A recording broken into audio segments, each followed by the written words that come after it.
Welcome back and to this first session on FDI trade and supply chain diversification.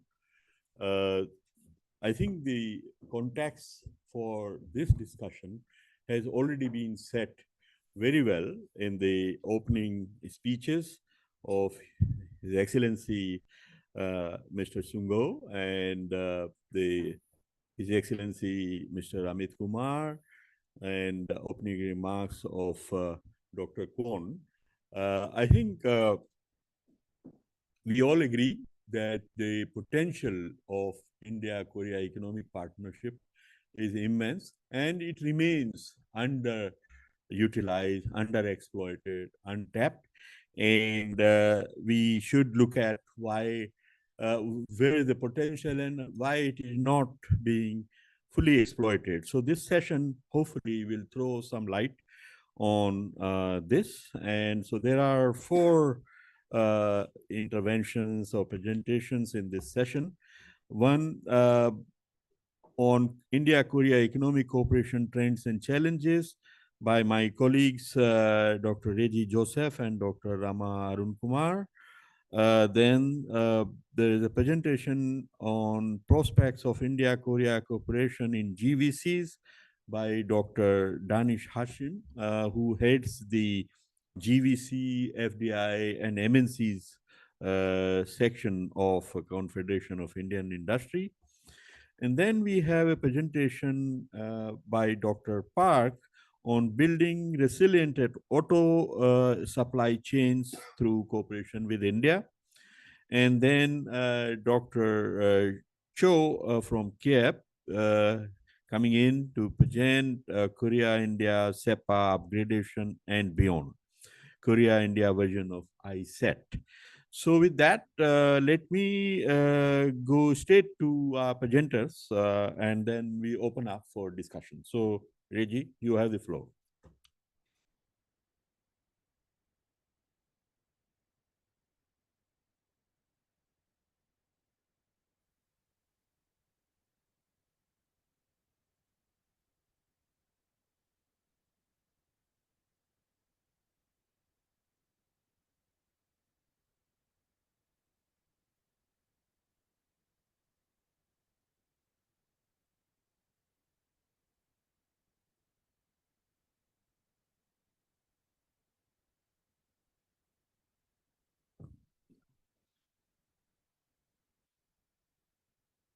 Good morning, everyone.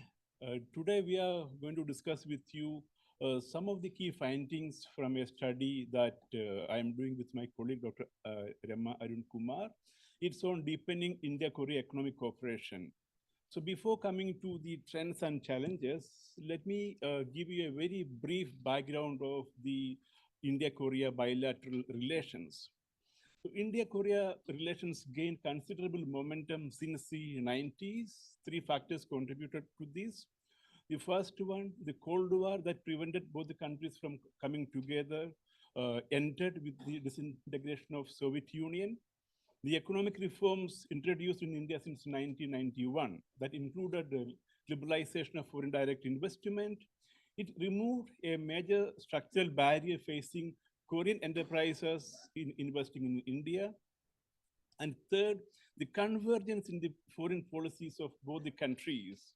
So in early 90s, India adopted the Look East policy, basically aiming to enhance the economic cooperation with Southeast and East Asian countries.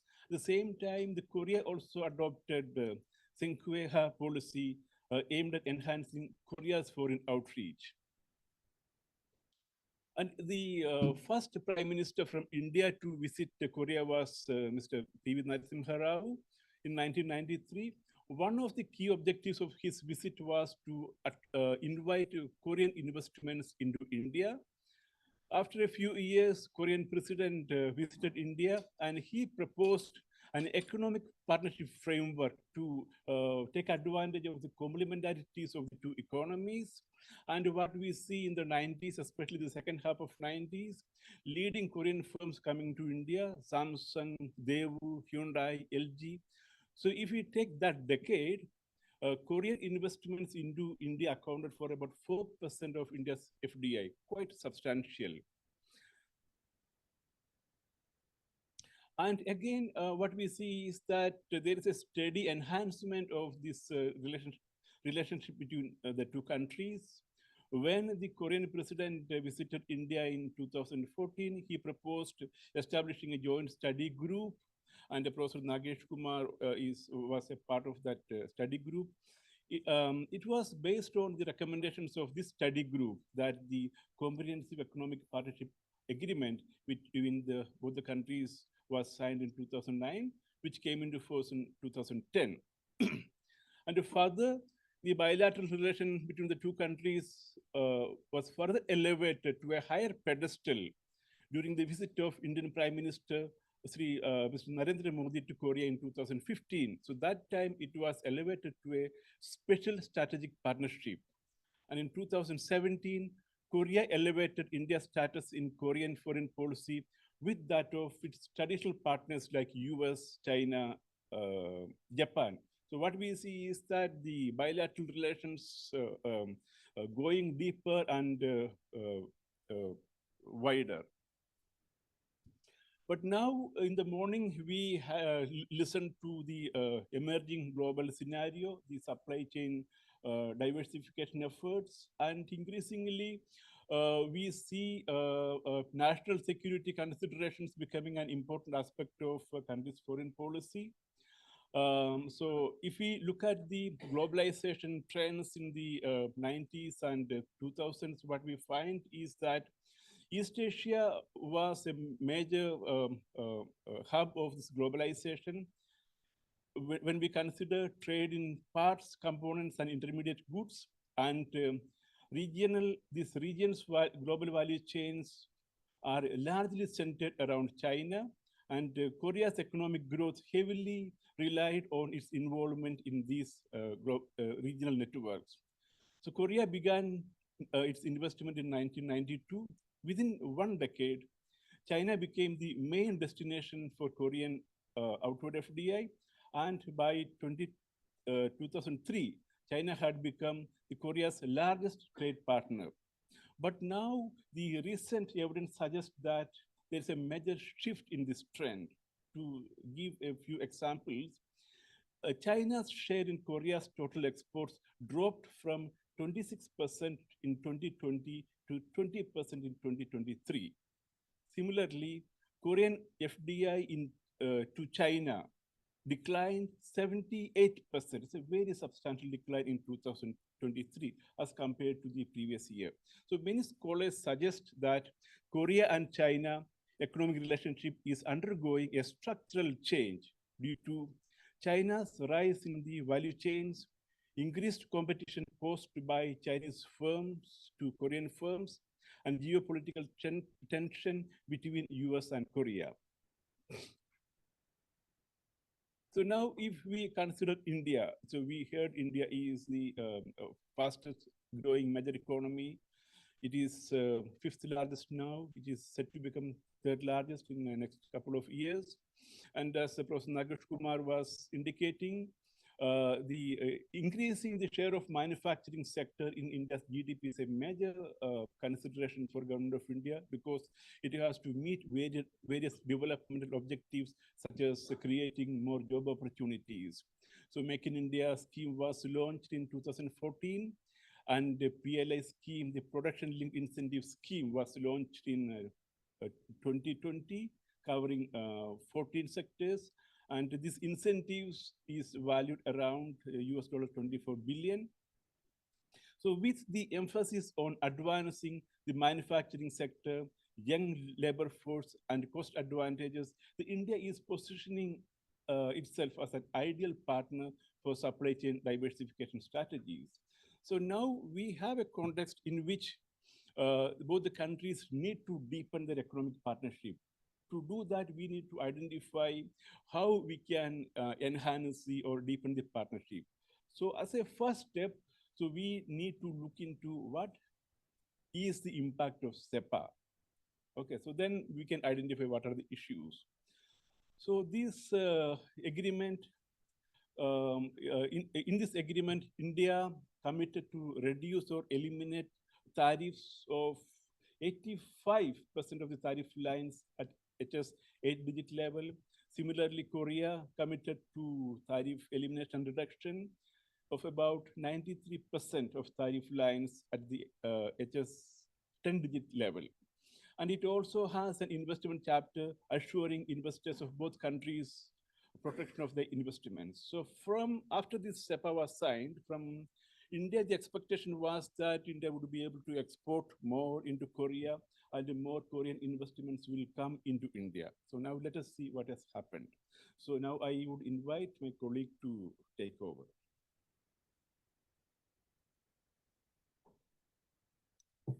Thank you, Reggie.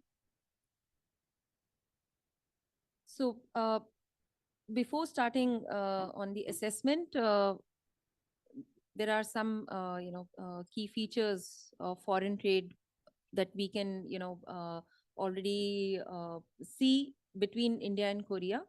So the input from this table is basically we can see that Korea is an export-led industrialized country with 2/3 of its GDP oriented towards trade.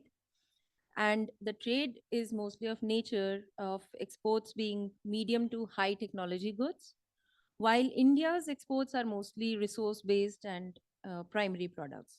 So there's a sense of complementarity, and uh, if we assess the economic relationship based on the economic partnership agreements that Reggie has already mentioned, we see that India's trade with Korea has led to a lot of surge in imports, while the exports have not penetrated the Korean market, where because of which there is a high trade deficit for India with Korea.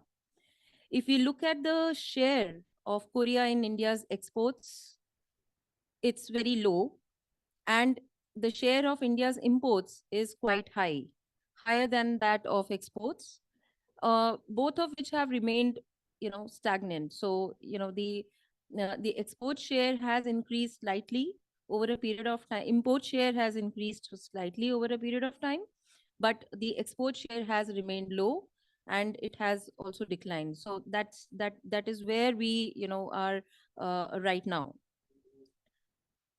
There are certain challenges that Indian exporters are facing in accessing the market in Korea. One of which is the trade barriers faced by Indian exporters, which is already documented in the WTO, where India is seeking a resolution for certain trade barriers and challenges in the areas of steel, engineering products, food and agricultural products such as bovine meat, fruits, vegetables, etc., pharmaceutical products, chemicals, gems and jewelry, etc. So just to take an example, Korea has an import quota for rice, and it has given the majority of the share of this quota to only 4 countries, of which India is not a part. So India has, certain. This is subject to a lot more deeper exploration and analysis. But these are the certain challenges that we face in the Korean market. But there is a lot of potential, as has already been discussed, for Indian exports to penetrate the Korean market. So we have identified certain potential sectors at HS2 digit level using the export competitiveness analysis of Indian exports through the revealed comparative advantage analysis using the average exports, and we have identified those product categories where India has a higher export competitiveness in the global market, and where Korea is also having a substantial import demand. So we have applied a $100 million threshold for these 43 products which have been identified, and where India is able to supply more to the world than to Korea. So this is the starting of identifying where the potential for Indian products lies in approaching the export market in Korea.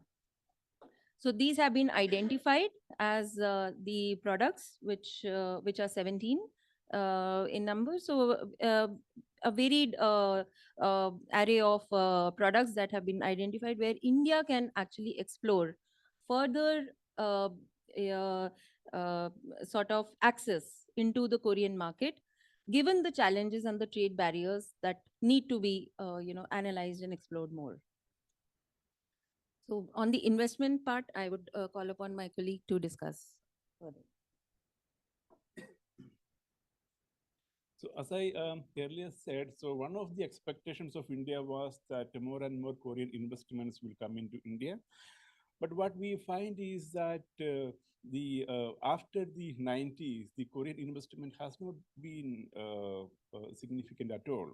So globally, if we look, the Korean outward FDI has been increasing. In 2022, it was ranking 8th in terms of source of FDI, and it accounted for about 5% of global outward FDI flows. But if you look at the Korean investments destined to India, it's very less. So out of the total FDI, India has received from 2005 to last year, Korea's share is less than 1%. This is very less. So we have to look into why that is happening. So this observation we should relate to the PLI scheme beneficiaries. So as Professor Nagesh Kumar was saying, a lot of foreign companies have become beneficiaries of this PLI scheme. So I have listed the 14 PLI schemes and some of the beneficiaries to give you an idea. Yes, we have some beneficiary firms from Korea like Samsung, Hyundai, LG, but they all came in the 90s. So Kia came in 2017, but that is an affiliate firm of Hyundai. Okay, so we do not see no new major Korean firm coming in. So this is the investment announcements in the manufacturing sector in India.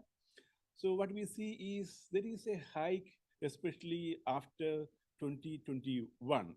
This is the period when the PLI scheme was in place in India. So that means after this scheme was put in place, there is an increase in the investment announcements in the manufacturing sector. And if you look at the share of foreign sector in these announcements, it is also increasing. And in 22-23, the share of foreign sector was close to 40%. Okay, in spite of the fact that the recent initiatives in India has been able to, excite foreign investors in other countries, but we do not see that kind of excitement in Korean firms. So we need to look into why this is happening. So with this, we will conclude and we look forward to your suggestions and comments to improve our study. Thank you.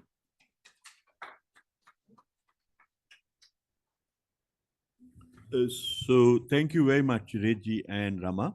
I think it is good to know that we are below the potential and we need to find regions, and so further work is needed to take it forward. Why we have not been able to meet the expectations of this on the potential of India-Korea economic partnership. Now, I would like to invite Dr. Park to make his presentation before I invite Dr. Hashim to make his presentation. So, yeah, you have it.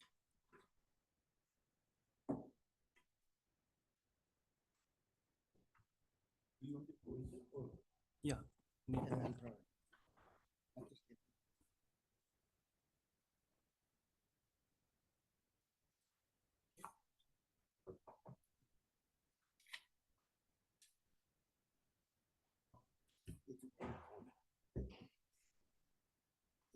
Hello, my name is Byung-Yeol Park, and I'm from Korea Institute for Industrial Economics and Trade.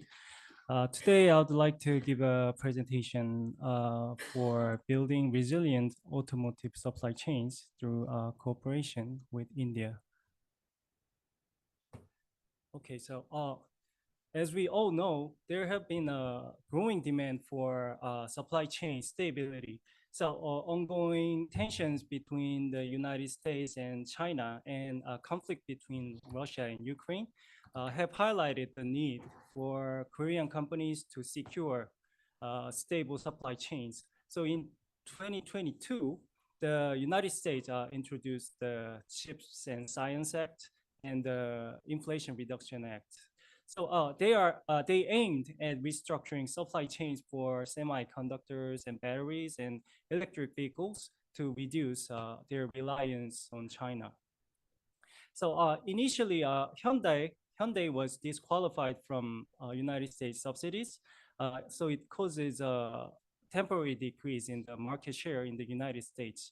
To address this, Hyundai accelerated the construction of its electric vehicle plant in the United States to qualify for tax benefits, so marking a key shift in the Korea's automotive supply chains.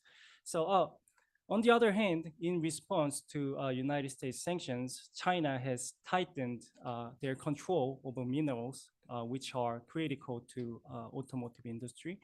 China restricted exports of gallium, germanium, and graphite.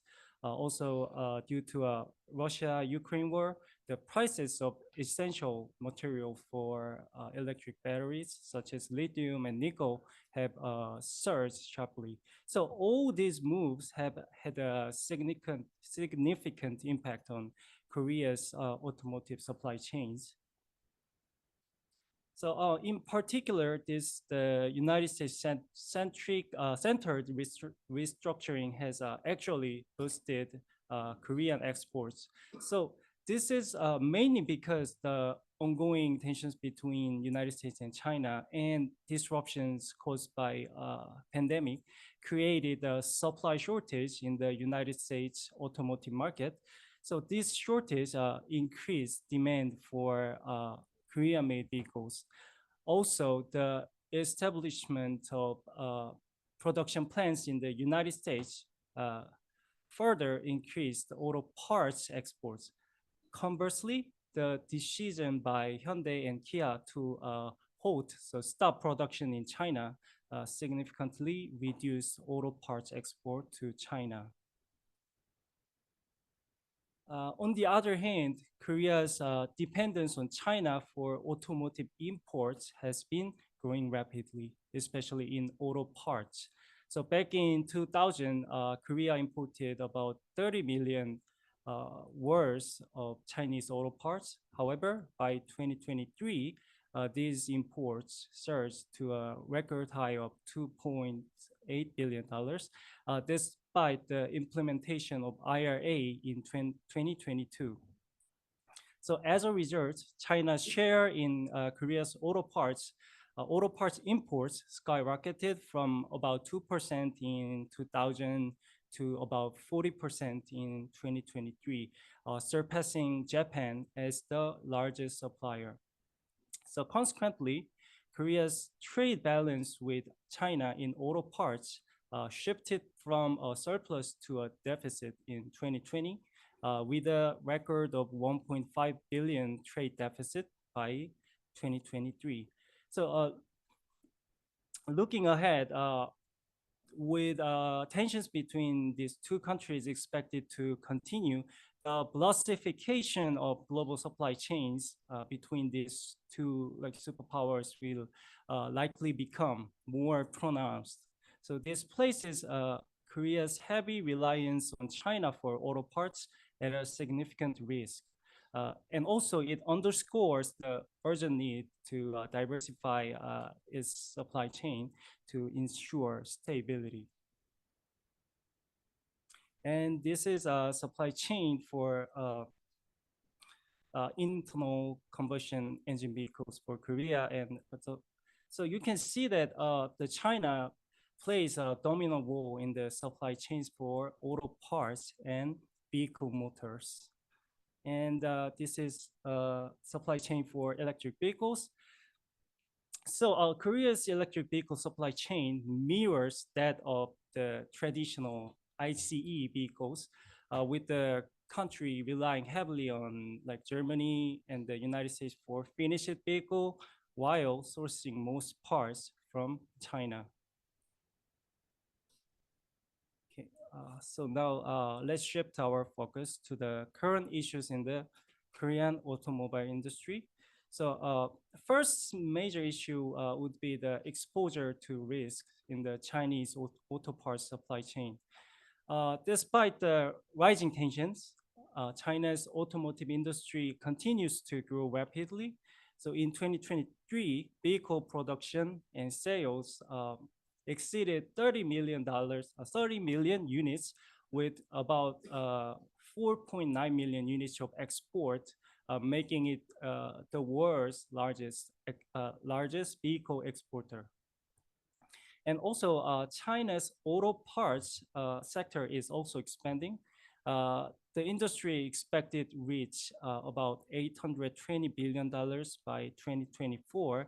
And it can be seen in the fact that the number of Chinese companies in Auto News's top 100 auto parts manufacturer has doubled from 7 in 2020 to 14 in 2023. So looking ahead, the total value of China's automotive industry is estimated to reach about 2.9 trillion by 2024. So solidifying its position as the world's largest automotive producer.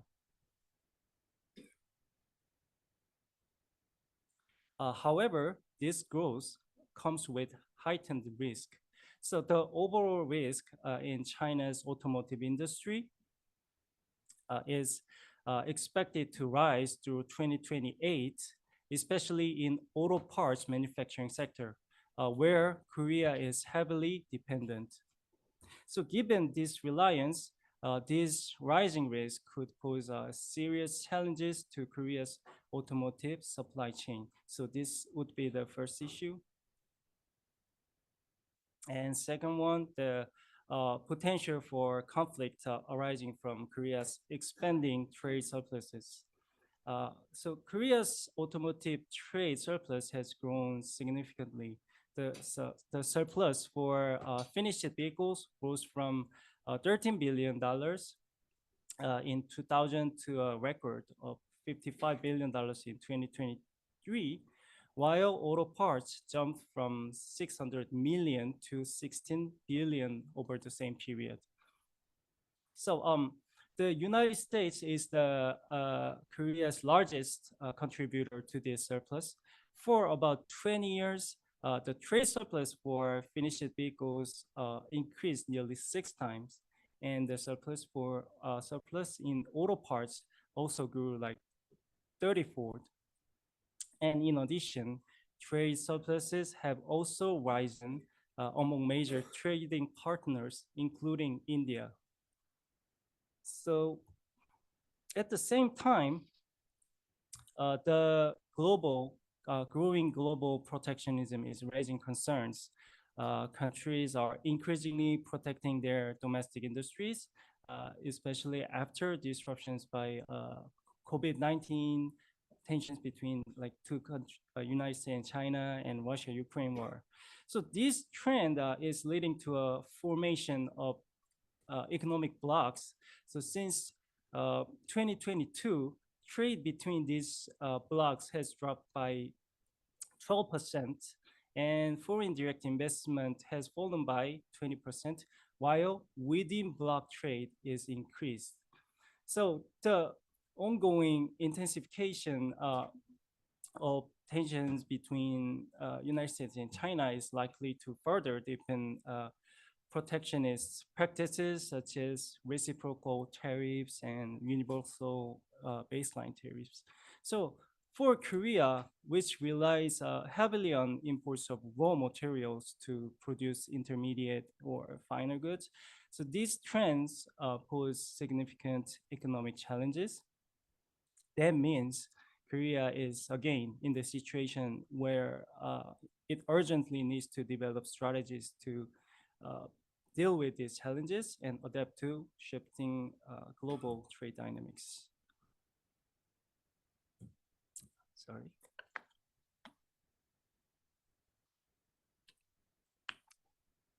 And the third issue is challenges is in supply chain diversification. So as I mentioned earlier, Korea is heavily dependent on China for auto parts imports. So therefore, we conducted some analysis to explore the potential alternatives to China using like import similarity index and Mahalanobis distance. So because of the limited time, I will skip the explanation for this one. And in short, the findings reveal that the top candidate countries were mainly advanced or Western nations. However, these countries present challenges as alternatives. These countries either already supply substantial quantities of parts to Korea and involve high costs associated with parts. On the other hand, some ASEAN nations show the potential as alternative sources for this specific auto parts. So these countries can offer the advantage of lower production costs. However, when it comes to the critical auto parts that Korea is highly dependent on China, the primary substitutes are still Western or like developed countries. So this suggests that diversifying the Korea supply chain in the short term would be challenging. So it also highlights the need for long-term and mutually beneficial cooperation to ensure stability in the automotive supply chain. And this is reserved for import similarity index, and this is reserved for, yeah, Mahalanobis distance reserved. So I would like to propose some long-term strategies with the first being establishing a sustainable local vertical supply chain in India. So in recent years, Korean companies have shifted their production base from China to India, as you can see from this graph. So accordingly, Korea manufactures the largest number of automobiles in India. So, for example, Hyundai has two factories in Chennai with a capacity of 820 units. And they also purchased the factory from GM, and they are constructing additional third factory in the Pune, Maharashtra, with a capacity of 200,000. So they are targeting production capacity of 1.1 million units by 2028 in India. In the same way, Kia has a factory in the Anantapur with a capacity of 350,000 units. Nevertheless, Korean companies still rely heavily on home country, which means the Korean companies import from Korea. So in 2023, about 78% of auto parts imports came from Korea. So with the relocation of automotive production toward India, so this has caused a substantial trade deficit to India.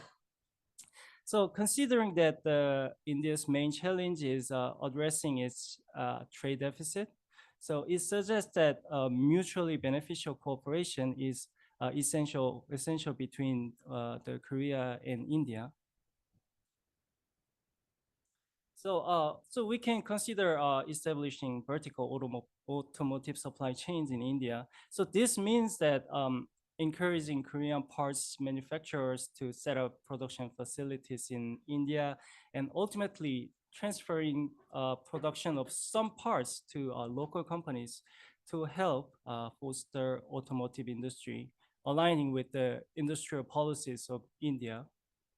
So by doing so, Korea can help develop the local automotive industries and build a more stable and resilient supply chain, which is, I think. So in the short term, it may raise production costs due to relocation, market entry, or like temporary reduction in efficiency.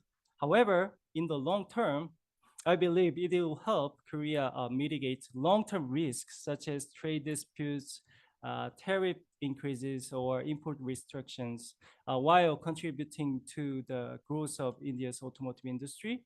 And in addition, the important point here is that India is very promising country to establish vertical supply chain.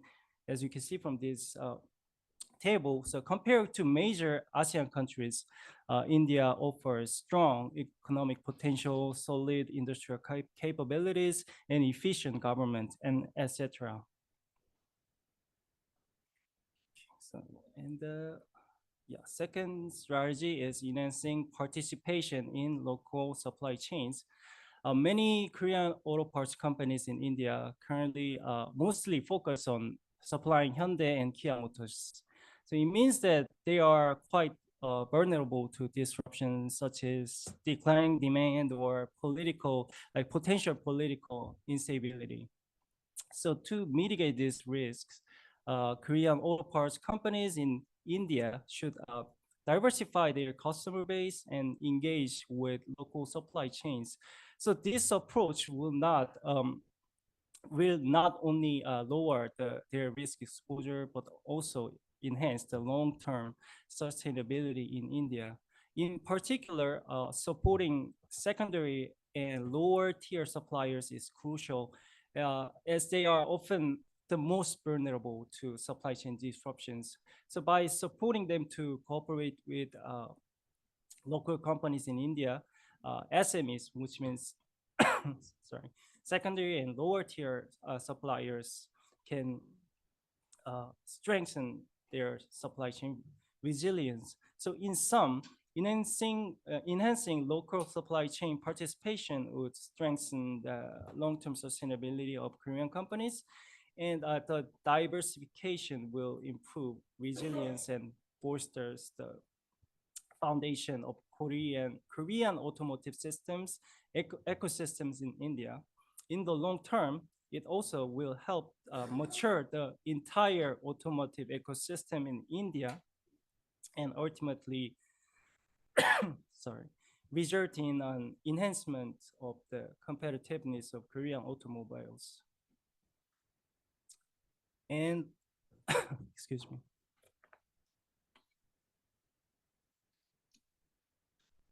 And the large strategy is gradual supply chain diversification through cooperation with India.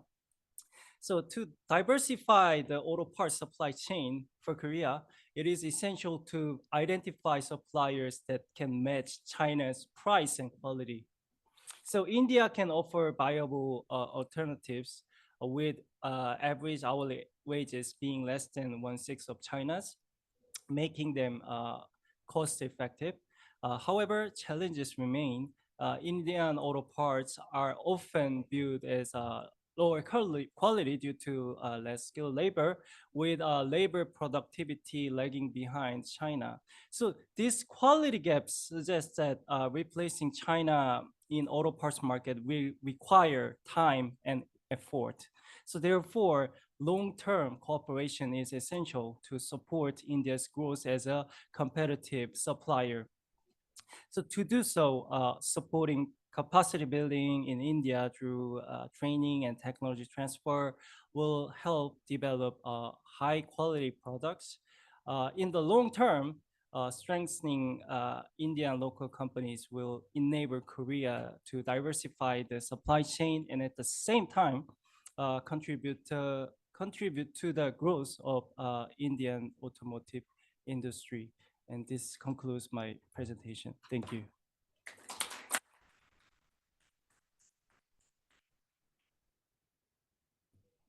Thank you, Dr. Park, for a very specific and detailed presentation on auto supply chains. And what has come out is that there is a definite potential of shifting some of India, Korea working together, companies working together in building the auto supply chain and reduce dependence on China, which will help in with respect to the tensions trade with the United States in the context of U.S.-China trade war.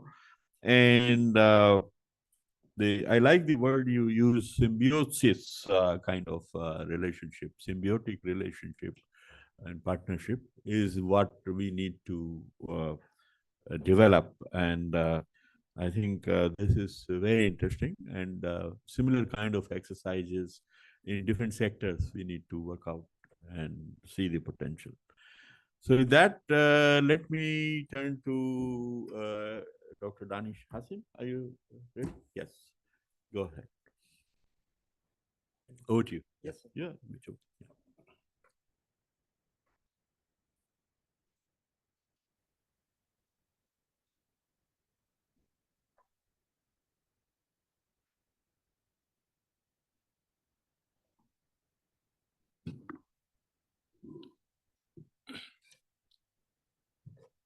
Yeah. Hi, good afternoon.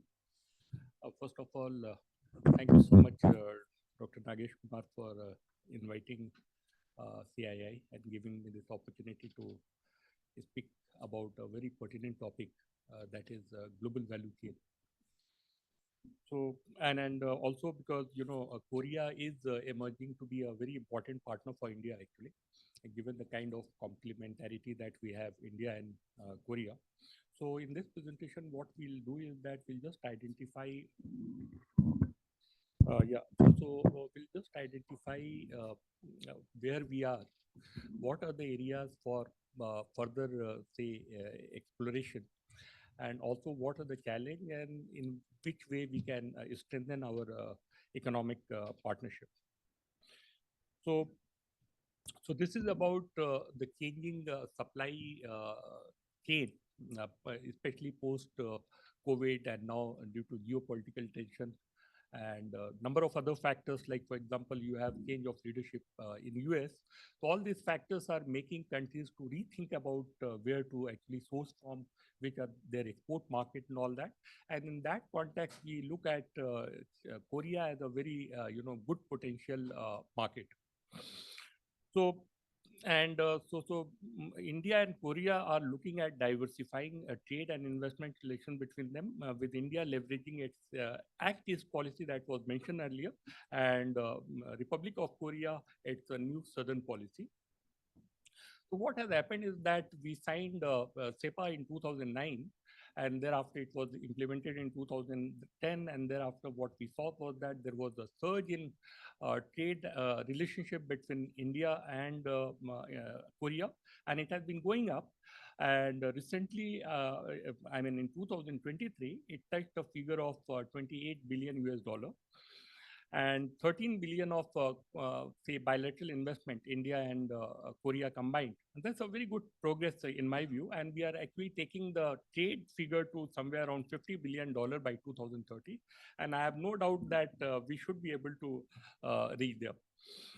And so other aspect is that, that's important actually when you talk about India-Korea relationship, that the complementarity I mentioned about India and Korea. India has large market, skilled labor force, and growing economy, lots of requirement for investment and especially of technology and all that. And Korea on the other side, you are very well, you have a good experience in technology. You have developed technological space where we can actually collaborate. So there are lots of areas of complementarity between India and Korea. And that's where I think there's still a large scope for, expanding our cooperation. So trend in India that was mentioned by our friends from ISID are India and Republic of Korea. So what we see is that even prior to CEPA, we saw that trade between the two countries was going up. But post CEPA, it has, of course, gone up at a much faster rate. And you can see that India's exports to Korea going up to $20.7 billion, and India's import, that's something very much talked about, that India's imports from Korea has touched around 7.4. India's import from Korea is 21, and India's exports to Korea is 7.4 billion US dollars. And therefore, our deficit for last year, that is 2023, it touched somewhere around 14 billion US dollar. And in certain quarters in India, that is also a matter of concern that we are having growing trade deficit with Korea, so much so that there is now talk about going for review of CEPA and how we can actually have a more equal trade partnership.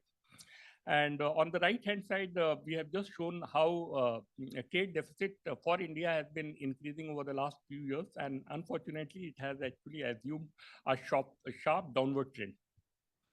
And then in table, what we have shown is that India's exports prior to CEPA, that grew about, that was about 3.4, which post CEPA on an average for 2 years, it became 7.1, and there was an increase of 2.1 times pre and post CEPA, if you are talking about average. And if you compare this with the exports of India to the world, then what you notice is that our world exports grew faster than our exports to Korea. So this is one. And secondly, what you also notice is that, of course, we have been having a lot of imports from other countries because we are a growing economy. And our imports, but from Korea, that increased faster than that from the rest of the world. So this is something, and as a result, we saw that our trade deficit has actually increased rapidly. I mean, for some people, it may be a matter of concern. And then we say India's export to ROK increased, Then this is the composition of trade basket between India and Republic of Korea. And one thing you would see is that our baskets are not very much diversified. Just few products between the two countries. Like, for example, in case of India's exports to Republic of Korea, you see that 3 items, they constitute about 70% of our exports. And if you talk about our imports from Korea, just 5 items, they constitute about 85% of imports from Korea. So this is one area where I think there can be discussion about ISID presented a list of 35 items where there could be actually potential. And then there was also a mention of trade barriers from the other side. So these are some avenues through which we can actually look at diversifying our export basket. And then on the other side, we have India's imports from, so that I have covered. Then this is the trend in India's trade with the Republic of Korea across major classification of goods. In fact, I was interested in seeing how far this trade deficit is bad as an economist, and whether it is actually more of, say, consumer goods or, say, capital goods or intermediate goods. But what I found, this is something very interesting. And interesting because if you see that out of 4 classification of broad commodities, there are only 2 commodities where we are intensely engaged with Korea. So when it comes to India's exports to Republic of Korea, on the left-hand side, what you see is that intermediate goods. So our exports of intermediate goods to Korea has increased quite rapidly, and that's not a bad thing for global value chain. That's something which is positive. And on the other side, what you also see is that our exports of consumers to Korea has somewhat remained stable. And if you just, just these 2 items, consumer goods and intermediate goods, they account for somewhere around, you can say, 45 plus 30, somewhere around more than 80% of this thing. So as far as our export basket to Korea is concerned, I think that is fine. Then you talk about our imports from Korea, and that's something very interesting. What we notice is that we import much of capital goods and intermediate goods, and which is very much important for value addition. So people say that post CEPA, our deficit has been increasing and all that. But to me, as an economic, that's not so much a matter of concern, in the sense that much of our imports actually that contains intermediate and capital goods, which is very much required for economy like India. So this requires further analysis, but this is my very primary this thing observation. Then why a higher GVC participation is important? So in fact, in today's context, everyone is, as I mentioned earlier, is looking at diversifying the trade basket, actually, both imports as well as exports. And in that context, we would like to take advantage of Ricardian comparative advantage by having commodity imported from some country where it has advantage and exporting to some country where we have advantage. So we have 2 types of linkages, global value chain. One is called backward linkages, and other one is called, it's just for those who are not well versed with GVC, and other one is called forward linkages. So in case of backward linkages, what we talk about is that we import something, as inputs. It may be raw materials, it may be intermediate goods. We use that in the processing, and we export the goods. So what is required is that the goods should cross border at least twice for this to be considered as entering into GVC. So this is called backward linkages. Like, for example, suppose lots of inputs we import from other countries to produce a mobile phone, and then we assemble and we export it, like what Apple is doing these days. So that you can call as backward participation, and there are a number of countries which have actually done a very good job, or they are considered as success stories. Like, for example, you have high backward in participation of China in growth of exports. They import inputs from other countries and export processed goods. Then Vietnam in recent times in terms of exports.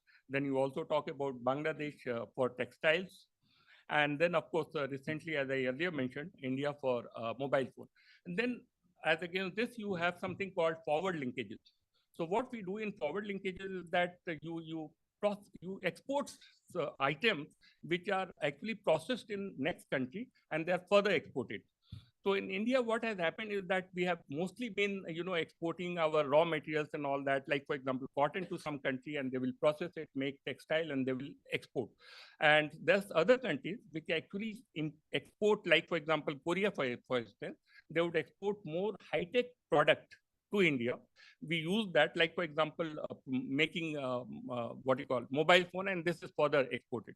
So forward linkages in case of India is only confined to very basic kind of export of raw materials. It may say constitute agricultural products or minerals and etc. So GVC participation, India, Republic of Korea, and ASEAN. This is what we have just compared. That all sectors, if you talk about GVC participation at aggregate level, India's participation is not bad. It is somewhere around 35%, 35%. And if you talk about Republic of Korea, of course, it is very high. That is 51, and ASEAN average is 45. This is for year 2020 using TIWA data.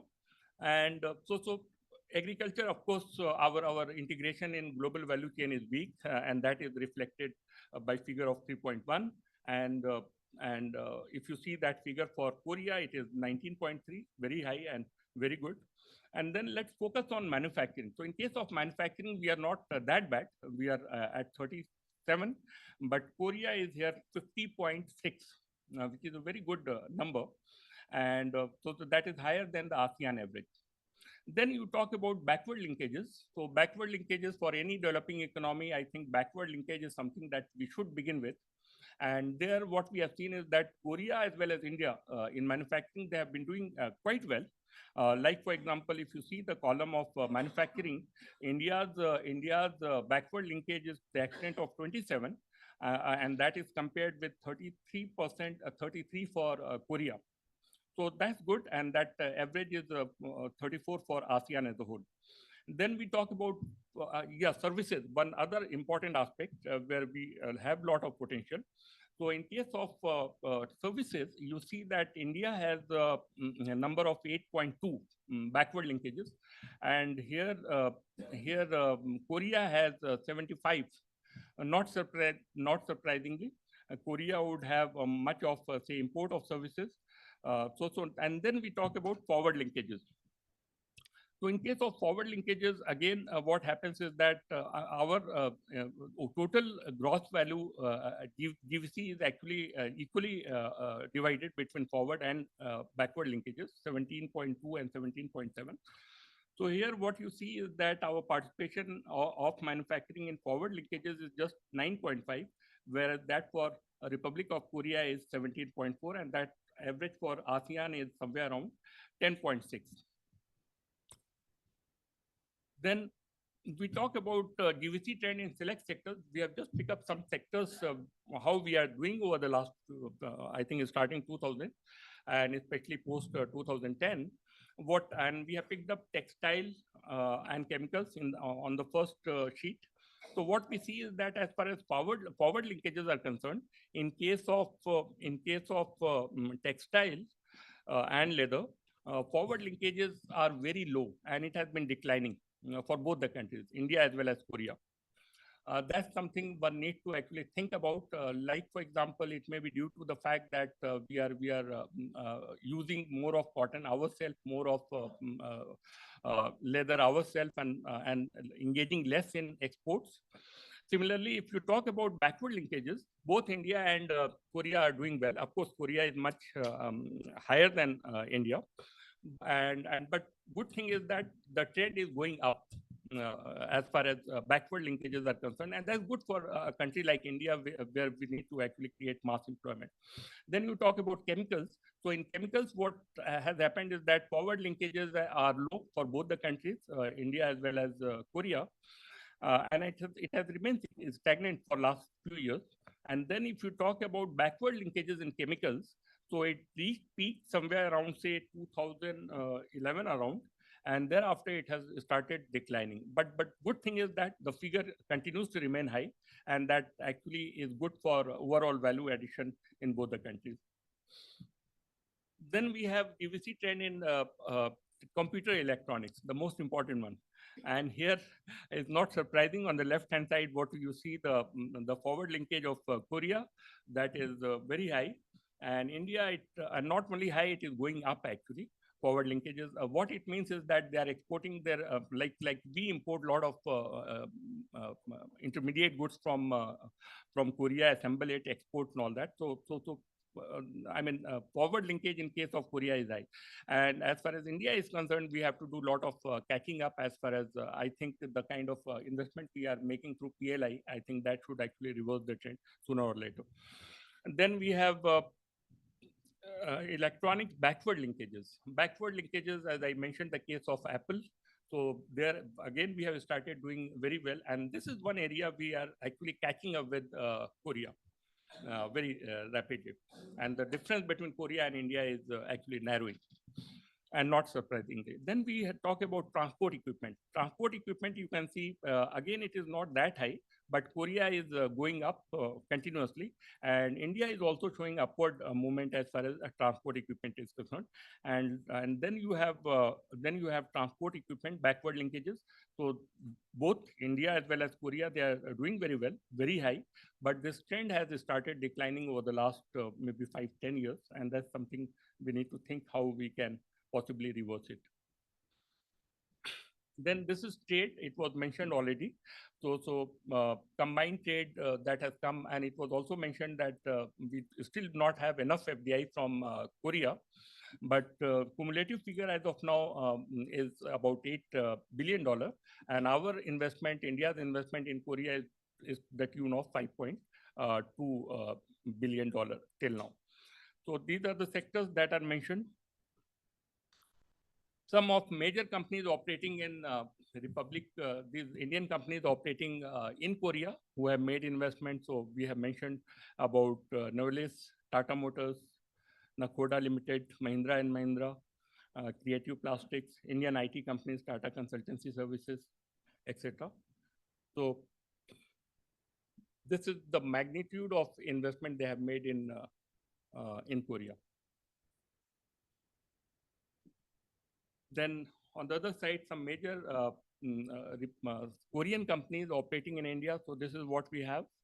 Hyundai, you can see, has made investment of somewhere around $4.5 billion US, capacity of 800,000 cars. Then you have Kia Motors, Samsung Electronics, LG Electronics, Pasco, Yongong Corporation, and so on.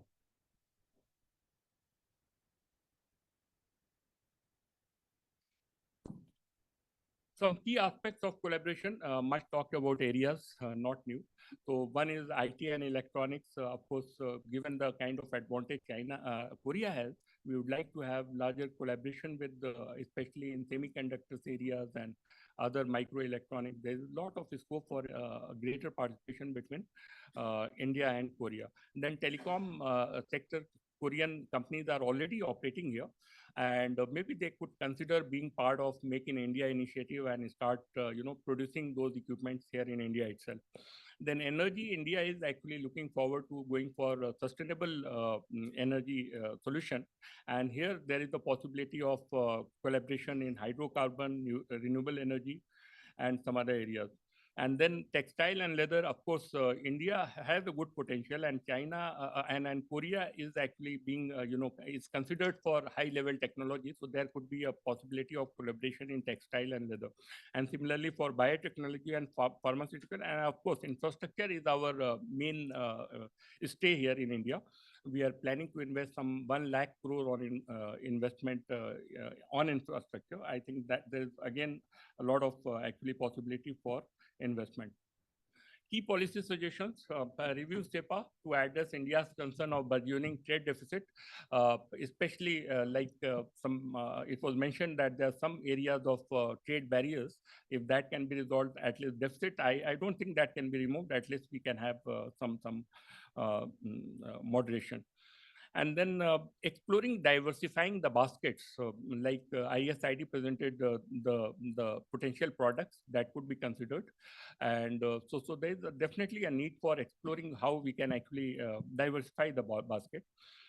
Then, as I mentioned, India enjoys the comparative advantage in services, and Korea enjoys the comparative advantage in goods. So any agreement or any review that is actually considered, this has to be actually done in this perspective.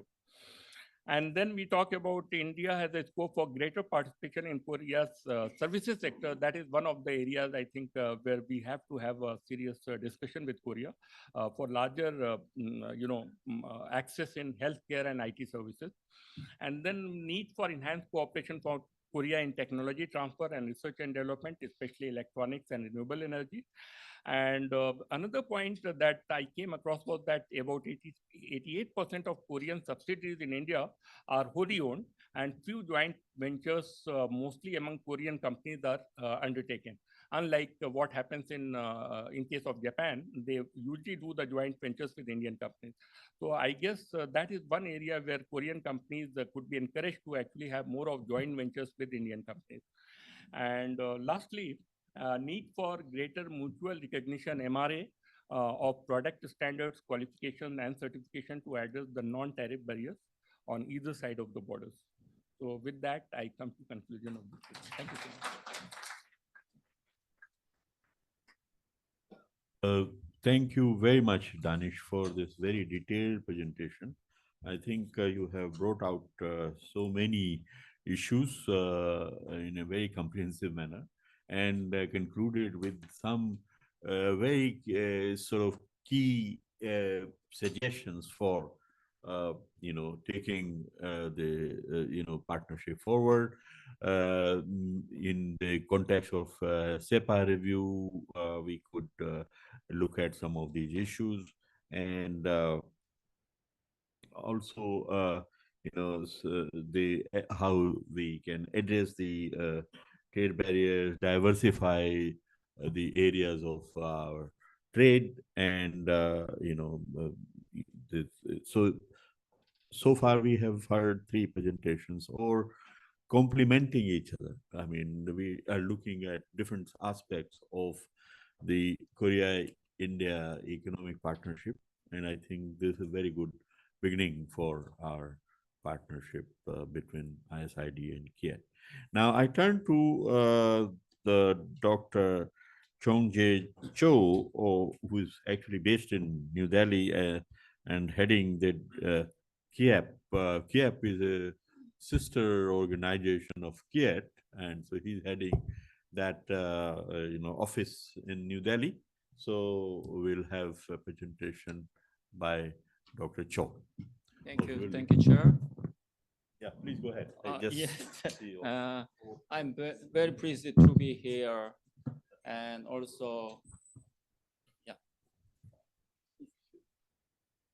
I especially congratulate on you, the ISID KIET MOU. Nagesh Kumar already said, we KF and KIET is a kind of the sister and brothers, the institute, government funded the think tank. So your MOU is not different from the KIET and the ISID MOU. So, okay, now I'm trying to about the economic cooperations. So when you're talking about these issues, we do not avoid the kind of some the pending issues. I would like to say a kind of some the upgrade of the SEPA issues, and also the both countries, Korea, India, we are facing the deglobalizations and the securing a resilient supply chain. So I think maybe you also agree that the SEPA accreditation is not enough alone. So I would like to emphasize first is the Korea-India SEPA accreditation issues, and second is I strongly suggest a kind of some special cooperation system like the Korea-India version ISID. It's a very we can benchmark the US and India the ISID. So at this moment, the Korea-India SEPA is the only the institutional system that is currently operating bilaterally in real time and working very well. And considering the sub-minilateral agreement, there are the IPEF Pillar 2, 3, 4, and G20, the Energy Transition Working Group. But these all still are under the discussion, and the future has become more uncertain because Trump will become back. So if the Trump will keep the IPEF, for example, the Pillar 2 supply chain agreement was the first to enter the implementation phase since the end of July of this year, but it has not even had a single bulk exercise yet. And this is a system that operates when the supply chain crisis occurs. So the SEPA is the only institutional system that is always operating in real time between the two countries. SEPA took in force in January 1st, 2010. It was the 5 earlier than the Korea-China FTA and the Korea-Vietnam FTA. So it is now over the 15 years old. It is an age when it should be growing, but the growth has stagnant. As you can see, the CGR, the bilateral trade, was more than 13% for the 14 years before 2010. But it has been less than 3% for the 14 years since the implementation of SEPA.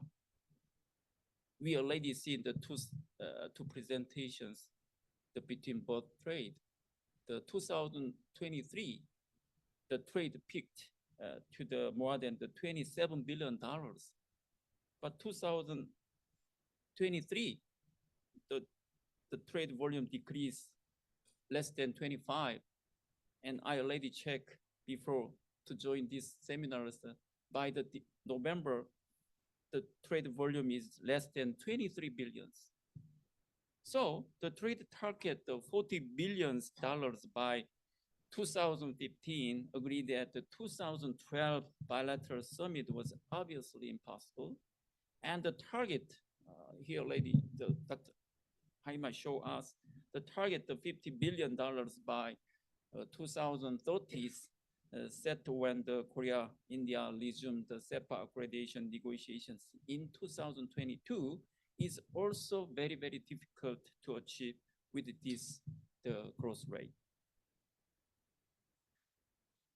There are many reasons, but I think the trade creation effect is not fully realized because the lowest level of the concession and the strictest rules of origin, the utilization rate has been lowest. The Korea-India SEPA, India is considering the lowest, about 85% to Korea in terms of number of trade items. This is about 5% point lower than the Turkey, Chile, and Vietnam. The rule of origin are very, very strict. it is necessary to meet both the condition of the changing the HS code in 6 digits and not or and 35% of a minimum value added ratio. All other FTA requires either a change in the HS code to 4 digits or 40% minimum value added ratio. As a result, Korea-India SEPA has the honor of being the FTA with the lowest utilizations rate, despite having the longest effective period after Korea-Chile FTA. The utilization rate of SEPA was the lowest, about the 67%. In the particular, the import utilization rate was only about 55% in 2022. The problem is not only that the trade creation effect, the biggest problem is the trust between the two countries, especially the authority and the reliability of the summit is being undermined. At the 2015 summit, following the 2014 summit, the early upgradation of the SEPA was agreed and declared, but the upgrade negotiations begin in 2016. At the 2019 summit, following 2018 summit, the early upgradation of SEPA was agreed again. After the overcoming the COVID-19 pandemic, the negotiation resumed and has been 11 rounds, but there has been no agreement yet. The SEPA upgrade negotiation has been ongoing for 10 years, 10 years.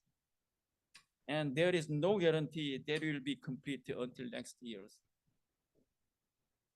So we have to remember, SEPA took in force in 2010 and signed in 2009. In that time, the first negotiation period was just only 2 years and 6 months, but just only to upgrade.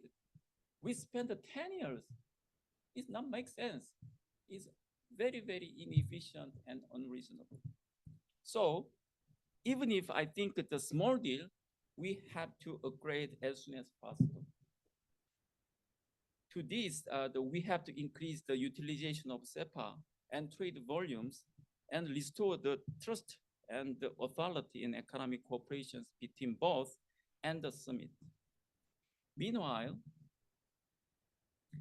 India is actively pursuing the new bilateral FTA starting in 2021. The India-UAE SEPA, the India-Australia ECTA has been already come in effect, and negotiations are underway with the UK, EU, Canada, etc., and improvement also doing with the Australia ECA. And India is actively pursuing the FTA, new FTA, mainly with the advanced countries. I think it's very, very welcome that India, which ultimately did not participate in the RCEP, is actively pursuing FTA again. Generally, new clothes are very good. But really good clothes are clothes we can wear open and comfortable and protect and supplement our body well. The upgradation of SEPA with Korea is such a clothes. Please have a think, which country have modernized India's manufacturing, such as TV, refrigerator, air conditioner, passenger car, and mobile phones. And also, which countries are highly contributed to the Indian industrialization and exportations in the employment. SEPA upgrade negotiations should be concluded as soon as possible. However, considering the changes in the current global economic order, SEPA upgradation alone, I already mentioned, it's not really enough. The SEPA is the limitations as a kind of some mechanism for the strengthening new strategic cooperations in economic security, new technologies, and new industries. The cooperations in the EV, batteries, key minerals, semiconductors, green hydrogen, 6G, cybersecurity, vaccines, aerospace, and defense. It cannot be promoted solely by eliminations or easing tariff or non-tariff barriers. So, as we begin the new 50 years of Korea-India tie, I proposed a Korea-India version of ISET. The ISET is the comprehensive cooperation system that includes not only the government and the public institutions of both countries, there are also private countries and academia for emerging new technology and industries. The US-India ISET include AI, quantum tech, semiconductors, 6G, defense, and space. Korea and India, should also establish and promote a new cooperation system like the US-India's ISET.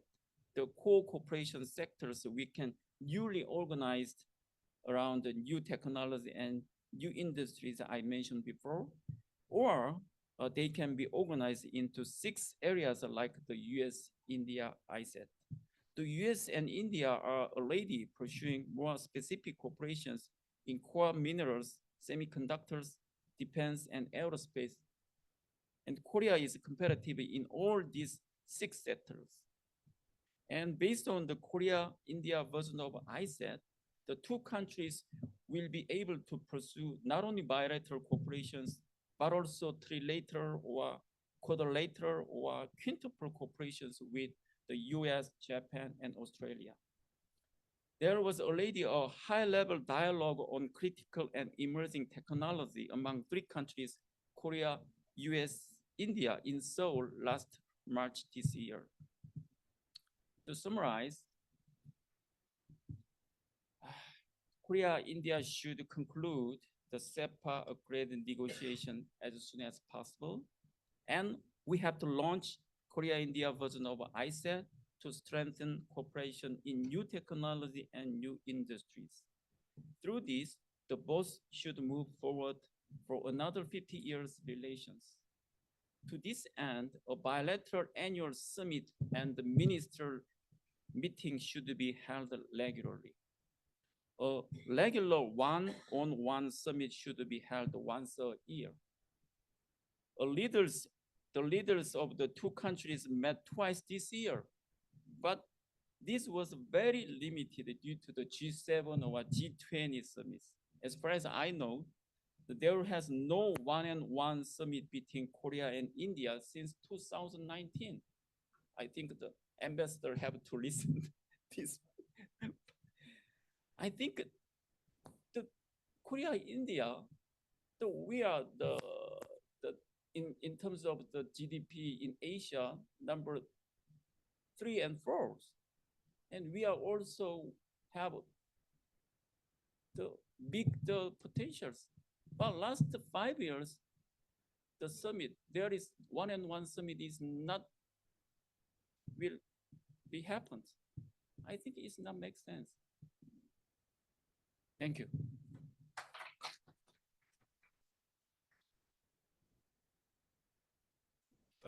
Thank you, Dr. Cho, for putting on the table a number of very concrete suggestions to help to realize and tap the potential of economic partnership.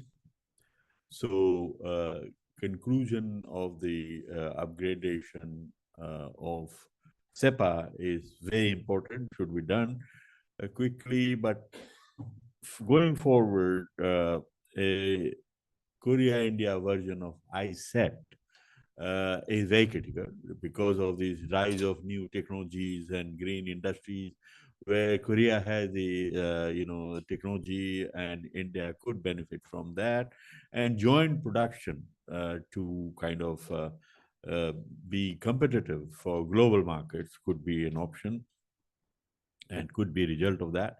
And your idea about why 2 countries with such a tremendous potential of mutually beneficial win-win partnerships are not meeting on an annual summit level since 2019. A very important recommendation from this house.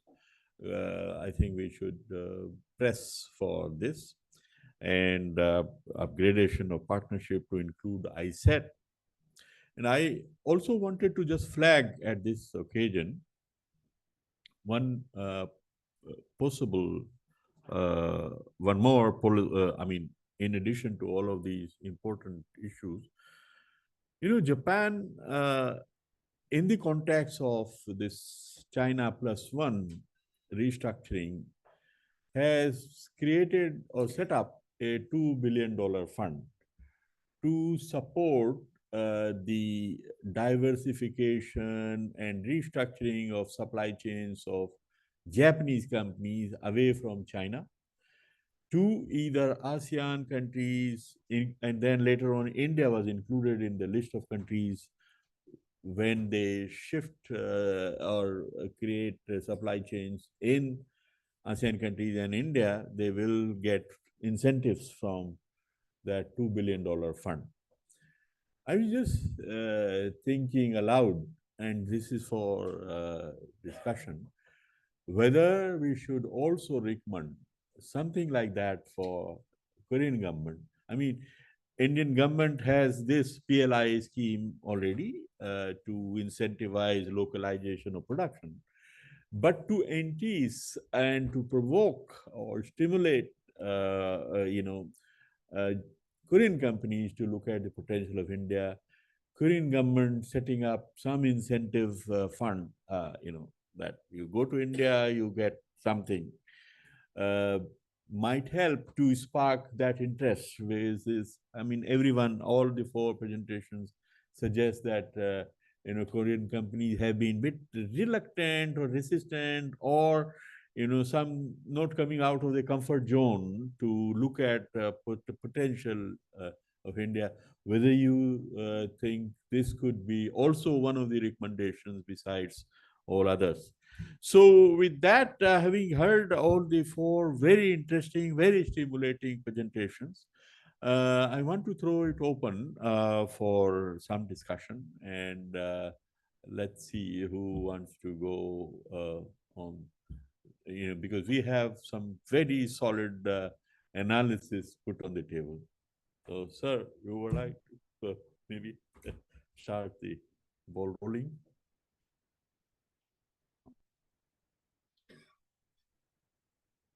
Question would be to you, why do you think the Indian side has been going a little slow in the whole negotiations on the SEPA? I mean, what are their hesitations, concerns? I think he know very well my answers, but just only to make issue raisings. Definitely the trade deficit. Yeah, we already seen the trade deficit between both. The trade imbalance is bigger than before the entering the effectuations of SEPA. But I think most we are the economists, we can understand very well the trade balance is not so good, but it's inevitable. For example, for Korea, we also suffering huge trade deficit from the Japan, and also from the Mr. Box the slide also. At this moment, the last years we enjoyed the trade surplus from the China, but we are at this moment changes. We suffer the trade deficits in terms of some the automobile sector also. So I mean, this is the base is totally related to the industrial gap issues. So it's not easy to in the short terms. So it takes some time. So to control the trade deficit against each country is, I think, not so good. So without Hyundai, without LG, without Samsung, India cannot export passenger car, handphones, refrigerator to the worldwide. And also we are definitely contributed in the exportations and employment. So I think the trade balance is not important issues, bit important. So I think just only to the as far as I know, the CEPA negotiation is a kind of item by item by, is good or bad. It's a kind of bargaining. So I think we don't need like this kind of one by one bargaining. The high level the decision, and we have to sharing the big vision is more important things. I agree. If the imports from Korea are helping to build supply capacities in India for global exports, it should not. One should not be fixated on just the size of trade balance, but how this trade balance is helping country to export globally, and that should be. I agree on that. But we should still see why we are not able to exploit the full potential, and you have number of suggestions that context. So let me turn to some other questions here. Sanjay, yeah. So, no, I think some of the presentations have been fantastic, actually. But, let me come back to Joe's presentation, and where he mentioned about that utilization of SEPA is about 68%, whereas some of the other ones, which came much later, have a larger one. And then he pointed out that there is a little bit of tentativeness on the whole thing. I had an occasion to interact with some of the companies, and I found that because I was leading the transfer pricing, and transfer pricing is about business and economics, nothing else. There's nothing tax in that. It happens to be situated in tax, so people think that it's a tax issue, but it's not. It's a pure play supply chain and and trade and investment and economic analysis and business analysis. What is the value addition in India of all these Korean companies? I've interacted with many of them, and some of the bigger ones also. My sense is, as far as I recall, the value addition is not very high in India. And that is a very, very important aspect which has to be kept in mind. Whatever be the case, take an example. I do not want to take any company's name because we'll get biased with that. But I want to flag one particular company, which is a very huge company in India. It has a big presence as well as in Korea. The royalty percentage which goes from here is very high, almost like 8-10%. One of the questions that I asked, that when whatever your the technology comes, where do you bring to India quickly? They said no. The gap is about 3 to 5 years.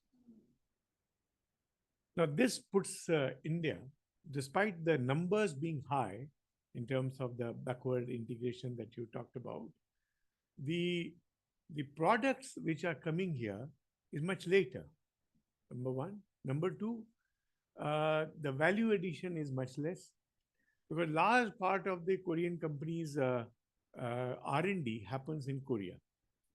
They don't do anything over here. So the product development, the product, using the base of India for manufacturing, and many of those slides showed that Indian, the labor cost is low. The productivity, though, is not great, but still the labor cost is low and can be increased, particularly in some of the sectors, electronics and automobile, etc. So the question is, how we increase the value addition in India for more exports to create a forward linkage. It's not about that the two linkages are unconnected. The two linkages can be connected. And this is my point, is that why Korea is not doing that, why the Korean companies are not doing that.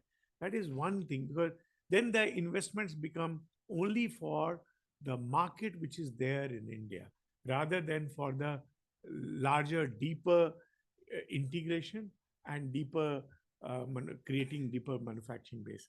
This is one point which I thought I should bring that up. Thank you. Dr. Cho, you would like to respond?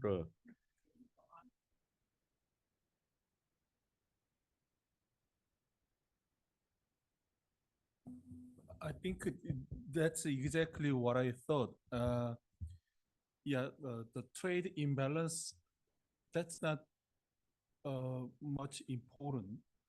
Plus, Dr. Kumar said the value addition in Samsung or Hyundai is not big in India. That's true.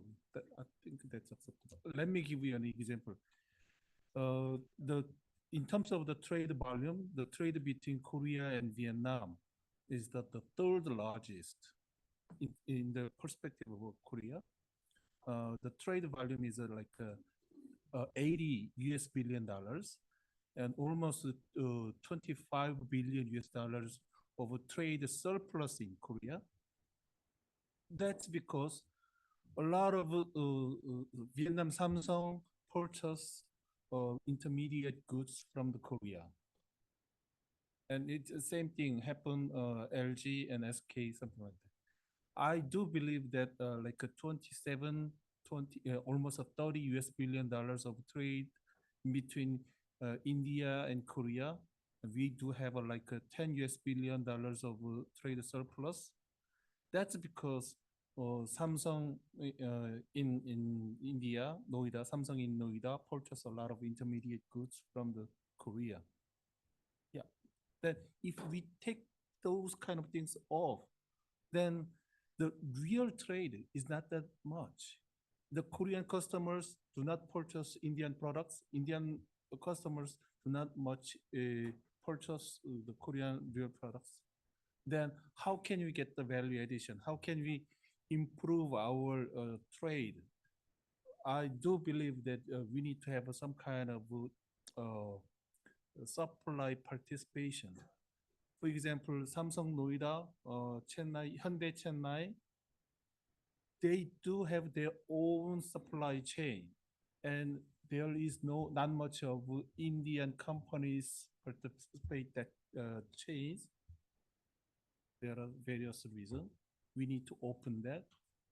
We need to think about how to cooperate, how to join the supply chain of the Hyundai or Samsung, not only in India, but also in Vietnam, some other places too. Sometimes that could bring us the sustainable cooperation for the long-term view.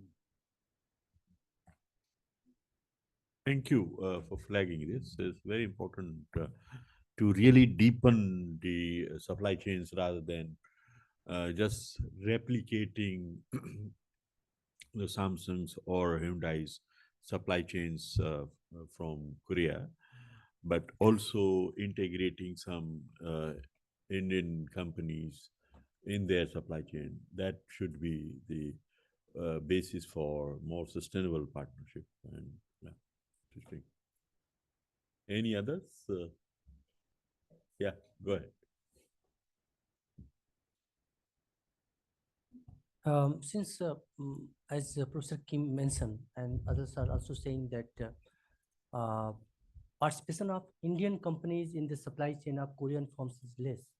So, can we suggest that Indian government should make some initiatives, give some incentives to the Korean company that they can have this, they can maintain their own supply chain for the next 5 years, but within that, they will have to incorporate, adopt the Indian company in their supply chain so that it can be more sustainable after the 5 years. So with these incentives, it is possible that more Korean companies can come, and after that, Indian companies can be part of it. Just for your views and suggestions on this. Okay. Any other? Yes, Isha. As the Indian government is focusing on labor-intensive manufacturing, so what prevents Korean companies to come into food processing, into man-made fibers? When we have the Hyundais in electronics, we don't have any in these sectors. And since this is a primary sector of focus now, maybe this sector can be given more focus when FDI from Korea is considered. Thank you. Good. Yeah. Any others? Dr. Pon? Yes. Let me make some comments on the both of your the comments. And I think this requires both patience and strategy. And if we look back the history of Japan and Korea relationship, it was just like the Indian and Korea at first. We basically imported everything from the Japan, and we only made the final stage of the production for a while. But as time goes along, then we have learned how to make these things, and gradually we replaced the production for our parts and made a value addition, just like suggested. And the question is, why didn't this happen so easily in India? And for you have to understand two things. One of them is that in Korea, we have very big companies and very small companies, and there is nothing in the middle.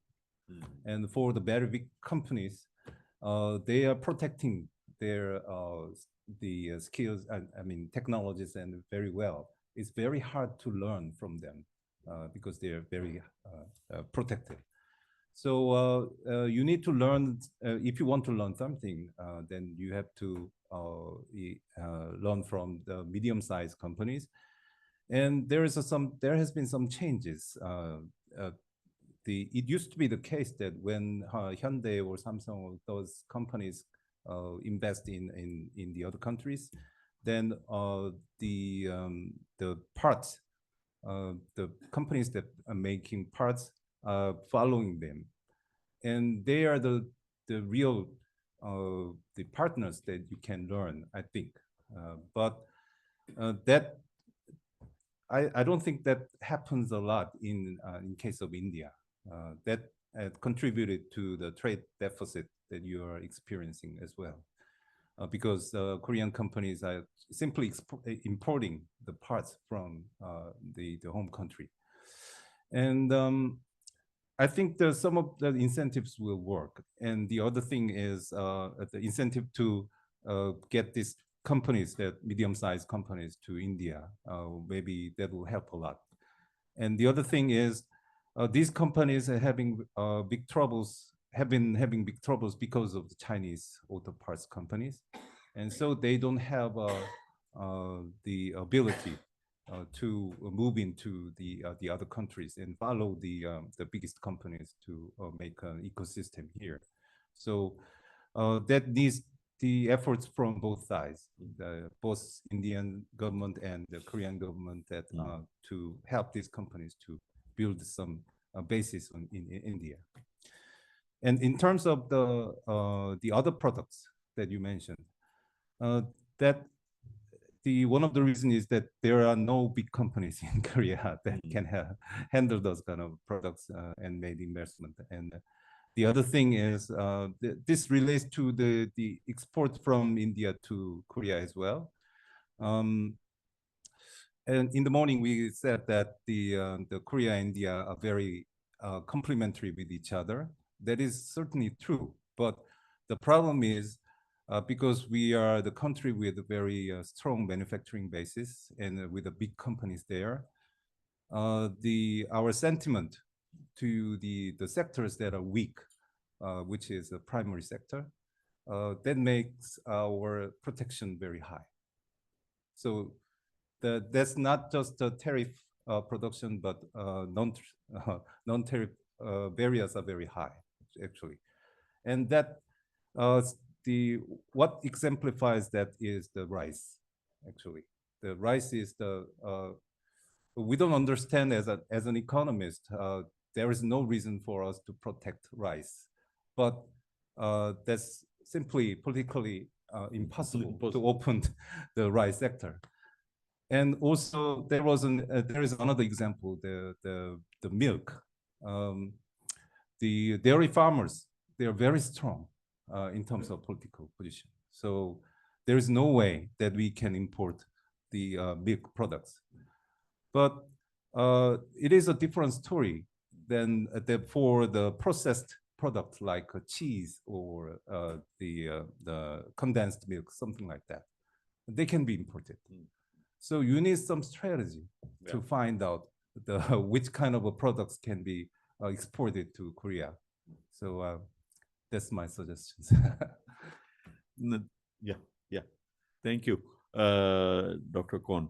Yeah, so I think the examples you gave that the political economy of trade and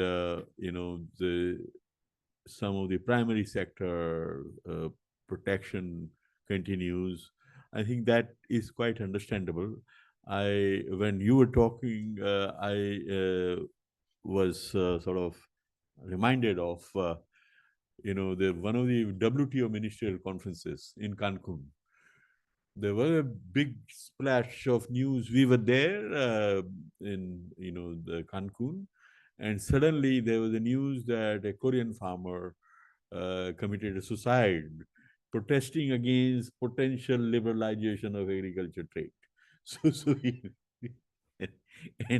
and when these trade negotiations were on, the feasibility studies were on, there were always protests from Korean farmers, and so we can understand that it may be very difficult for the government to liberalize agriculture trade, but processed foods could be an answer. I think that's a very interesting thing. So we should look at opportunities in processed foods rather than dairy or cereals and all that. Yeah. So with that, let me go back to our panelists, and if they want to make some closing remarks. And with that, we will break for lunch. We're already 15 minutes into lunchtime. So shall I go? Maybe we can just go in the order, they are sitting.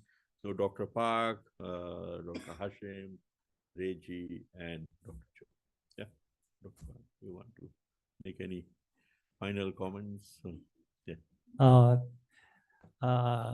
I think there are so many things to discuss to enhance cooperation between two countries. But I'm sorry, I would like to ask a short question. So there is a Maruti Suzuki. They have high share in the India, and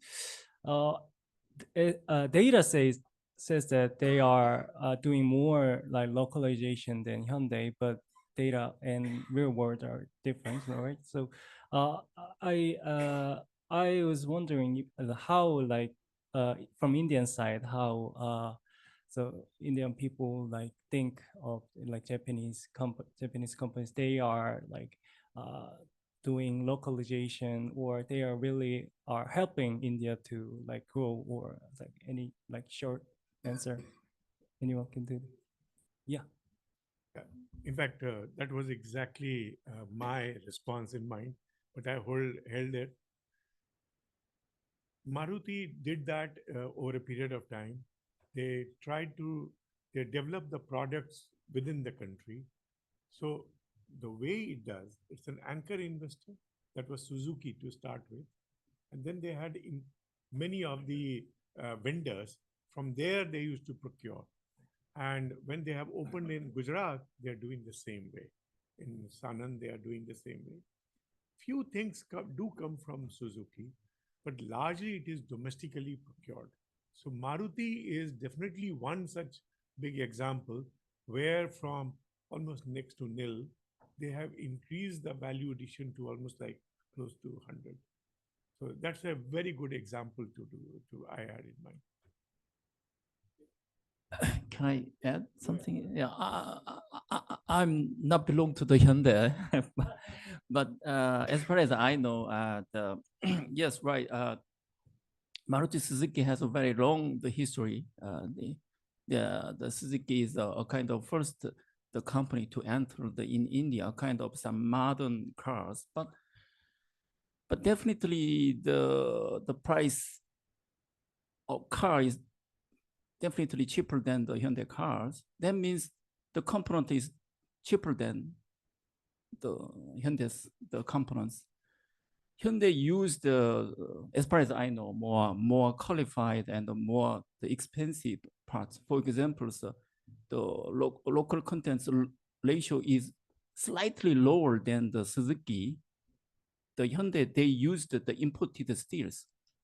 Generally, they can use the steels in the local steels, but to safety and to control the quality, and Hyundai have to export, so they have to use the imported steels.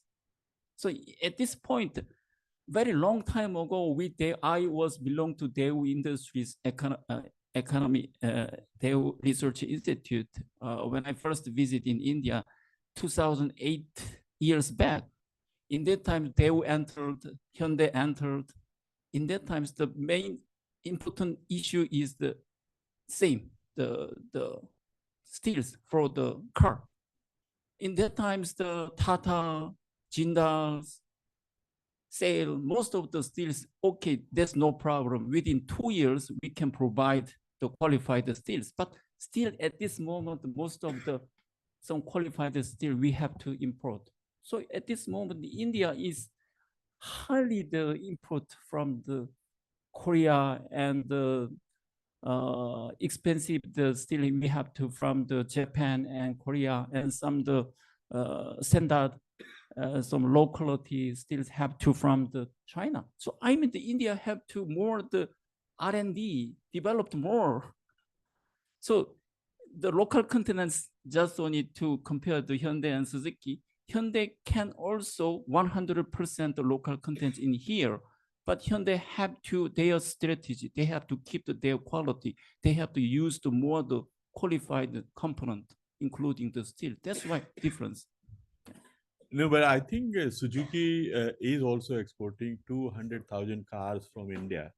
So, and they are buying locally made steel. So how are they able to, meet the quality standards with locally produced steel, which Hyundai is finding it difficult? Because in terms of exports, the largest exporter of cars from India is Maruti Suzuki, not Hyundai is next. Yeah. So I think we need to look into all of these issues more deeply. But what Sanjay said,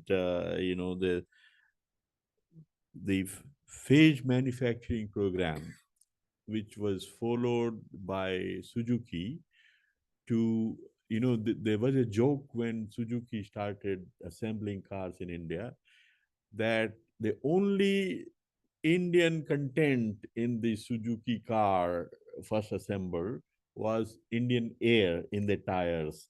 Everything was imported.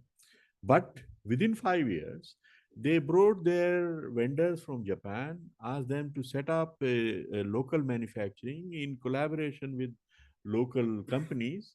So, Sona steering, for instance, a joint venture. So one by one, everything was produced in India with meeting their quality standards.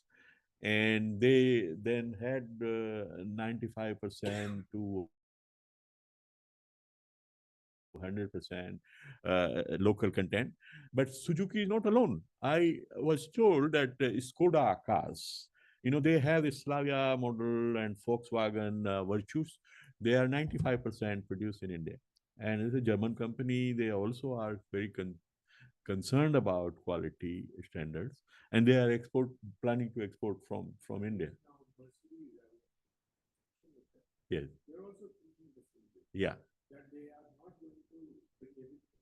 Yeah. Yeah. Yeah. Yeah. Yeah. Right. So I think when the Korean company like Hyundai has a concern about Indian vendors not meeting quality standards, the approach is to work with them to upgrade their. I mean, this is what exactly Suzuki did. So they worked with the local component suppliers and upgraded their quality by bringing technology. that help them to meet their standards.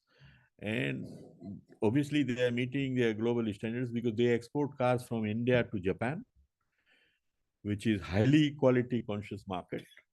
And some models are exported to some 100 countries or something. I mean, this is what I read somewhere. So we need to, I think, talk to them and see how they can exploit the full potential of our partnership. And I think the point made by Dr. Kohn that incentivizing medium and smaller companies could be the way forward. And this is what exactly Suzuki did when they brought their vendors, which were smaller, medium companies, and assisted them to set up supply bases. The same thing has to happen with Korea. And as you said rightly, the larger conglomerates, they can operate from anywhere and anywhere. But medium companies, smaller companies need to be pushed a little bit more, and then they will come, hopefully. So with that, let me turn to Danish. Any points you want? So I feel two things. One is that this current account deficit or total deficit, that is a big issue here.